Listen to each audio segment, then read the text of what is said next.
حضرت میاں شیر محمد شرک پوری علیہ رحمہ فجر کی نماز کے بعد یہ ٹوٹیاں نہیں جس طرح ہوتی تو وہ چھوٹا سا برآمدہ تھا تو برآمدے کے اوپر بیٹھ کے وظائف کرتے تھے اور پھر اشراق کی نماز تک وہاں بیٹھتے اور پھر تشریف لے جاتے.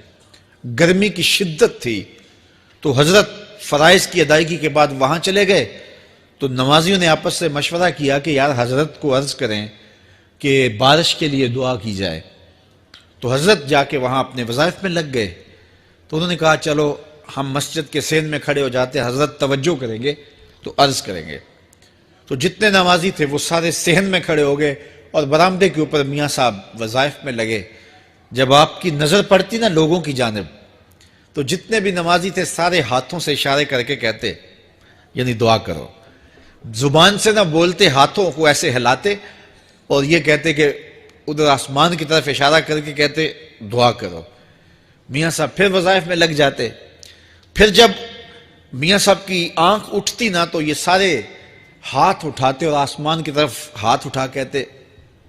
میاں صاحب پھر وظائف میں لگ جاتے. جب 2-3 مرتبہ ایسا ہوا نا تو میاں صاحب کی ہنسی نکل گئی اور ایسے آسمان کی طرف دیکھ کے کہا چل ہن پا دے.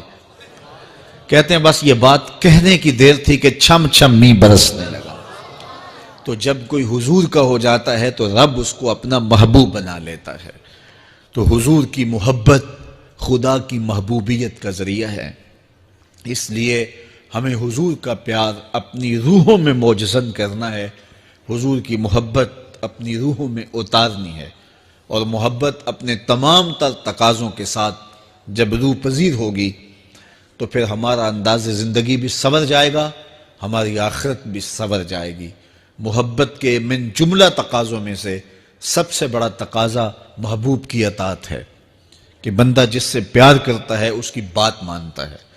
یہ ہے دعوی محبت کا ثبوت, اس کی دلیل. اور حضور کے صحابہ کی زندگیاں دیکھیے کہ انہوں نے حضور علیہ السلام کے ساتھ کیسے پیار کیا. حضور کی محبت میں اپنی عادتوں کو بدل دیا.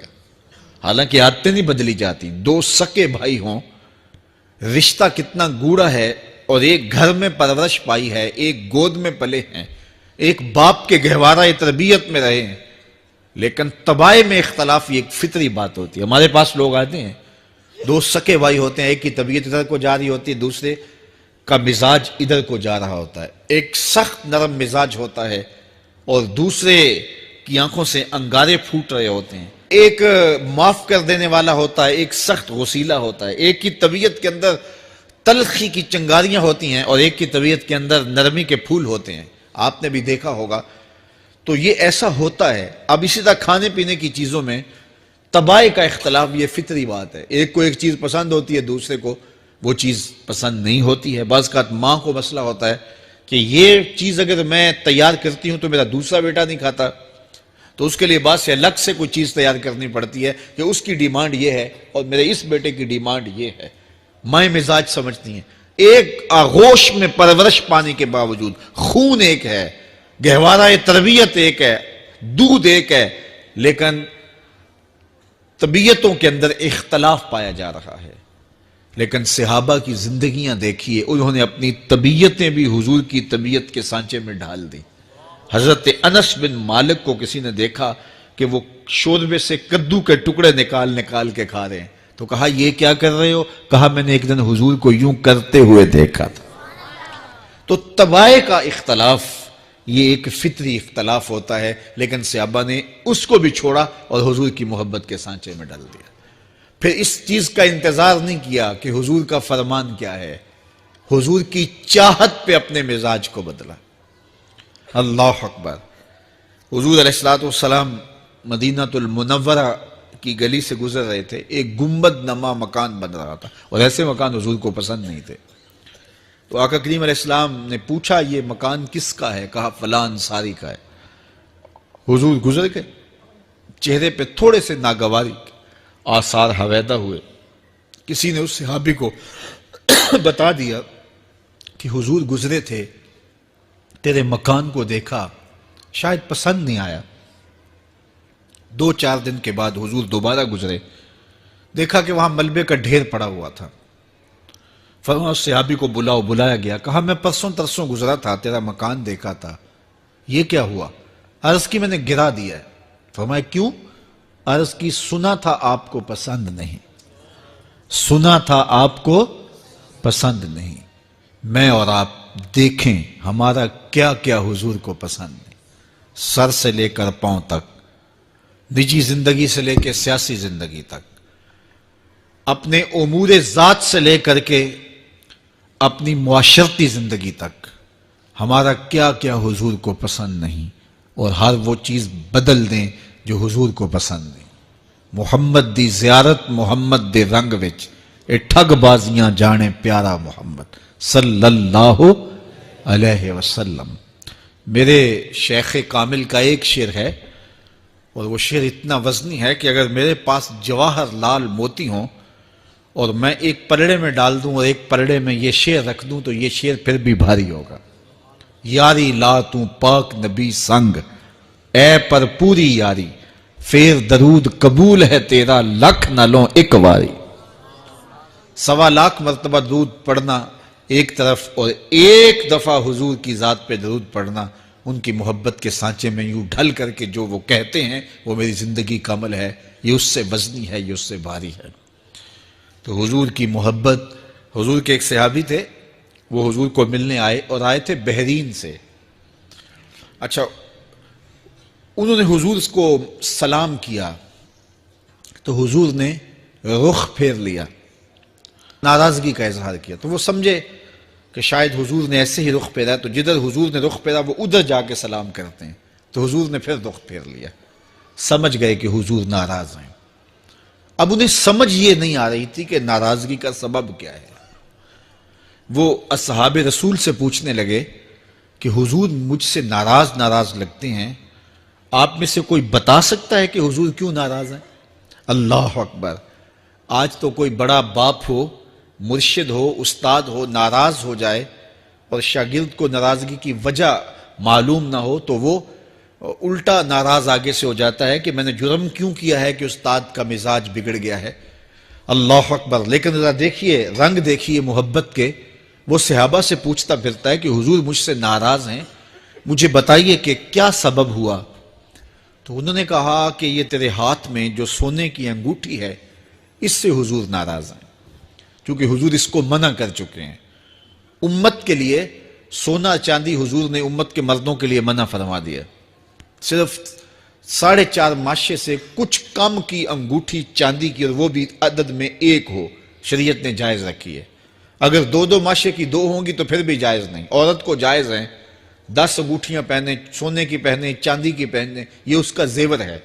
مرد کو زیور کی ضرورت نہیں ہے، زینت کی ضرورت نہیں ہے، لہذا مرد کے لیے ایک انگوٹھی رکھی گئی ہے، وہ بھی اس لیے کہ اگر وہ کہیں مشکل میں ہو تو اس کو بیچ کر کے 2 وقت کا کھانا لے سکے۔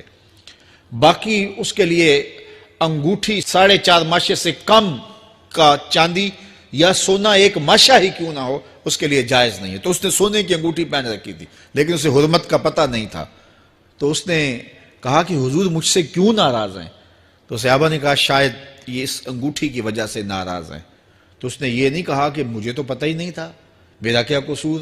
خیر، اس نے انگوٹھی اتار کے حضور کو پیش کرتے کہا حضور آپ اس وجہ سے ناراض ہیں؟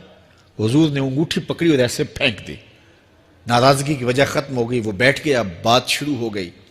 اللہ اکبر! جب سلسلہ کلام ہوتا رہا، جب مجلس برخاست ہوئی، لوگ اٹھ کے گھروں میں جانے لگے، وہ بھی اٹھا اور الٹے پاؤں سے پیچھے چلا، تو کسی نے اس کو کہا وہ انگوٹھی تو اٹھا لو، سونے کی انگوٹھی ہے، قیمتی ہے، چلو تمہارے لیے پہننا جائز نہیں، تمہاری بیوی کے لیے تو جائز ہے۔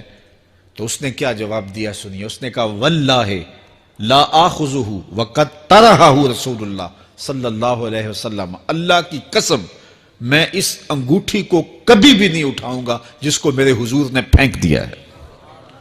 تو یہ تھی ان کی محبت، یہ تھا ان کا انداز۔ تو آئیے میں اور آپ حضور سے اگر محبت کرتے ہیں تو حضور علیہ السلام کا طرز زندگی، حضور کا انداز معاشرت اختیار کریں۔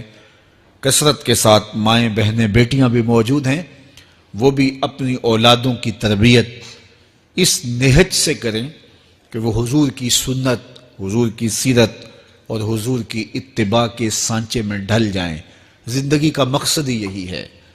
آئے، بڑے ہوئے، جوان ہوئے، بوڑھے ہوئے، چلے گئے، ہم سے پہلے بھی چلے گئے، ہم بھی چلے جائیں گے، بعد میں آنے والے بھی چلے جائیں گے، لیکن حقیقی کامیابی اس کو نصیب ہوئی جس نے اس دنیا پہ آ کے دنیا کی زندگی کے مقصد کو سمجھا۔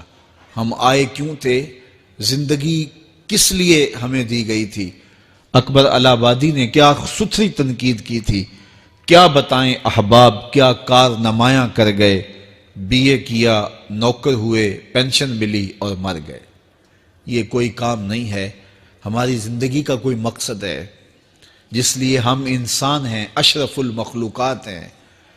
دیکھیے گدھا سارا دن بوجھ اٹھاتا ہے، اللہ اکبر۔ میرے صاحب نے ایک گدھے سے بھی ایک موازنہ کیا ہے کہ سارا دن جو ہے وہ بوجھ اٹھائے اور کام کرے، اور پھر مالک اس کو غذا بھی نہ دے، وہ جا کے روڑیوں سے اور باہر سے جا کے چر کے پھر آ کے کام مالک کا کرے، مالک اس کو دے بھی نہ، اور وہ باہر سے کھا کے آئے اور کام مالک کا کرے۔